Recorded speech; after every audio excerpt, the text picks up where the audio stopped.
네, 친절한 뉴스입니다. 지금부턴 지난 주말 남부 지역을 중심으로 많은 피해를 남긴 태풍 콩레이 관련 소식을 전해드립니다. 예상보다 태풍이 빠르게 지나가긴 했지만 곳곳에서 도로가 끊기고 집, 학교 할 것 없이 침수 피해도 잇따랐습니다. 이 태풍이 남긴 상처, 헬기로 촬영한 현장을 함께 확인해 보겠습니다. 먼저 김해입니다. 낙동강변인데요. 이번 태풍의 직격탄을 맞은 지역 중에 하나입니다. 어제 촬영한 건데 도로, 농경지 할 것 없이 완전히 물에 잠겼습니다. 어디가 강이고 어디가 땅인지 구별이 안 갑니다.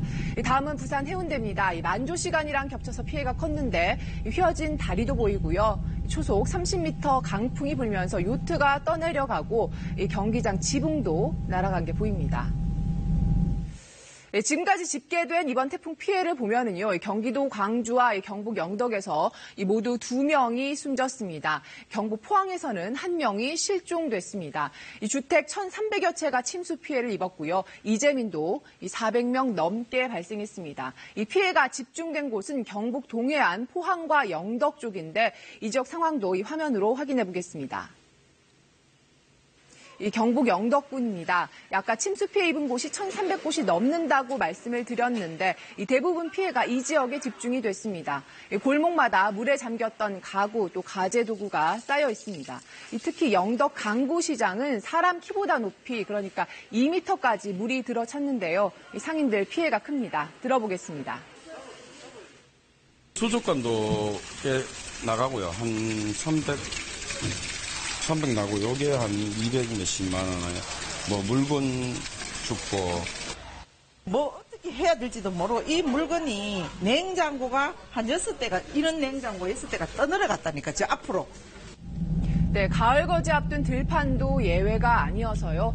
쓸려온 토사로 이렇게 곳곳이 엉망이 돼버렸습니다. 네, 지금까지 이번 태풍 피해가 어느 정도였는지 보셨는데요. 원래 기상청은 이번 태풍이 부산을 향할 거다 이렇게 봤었습니다. 그런데 실제로는 더 서쪽인 통영에 상륙을 해서 포항으로 빠져나갔습니다.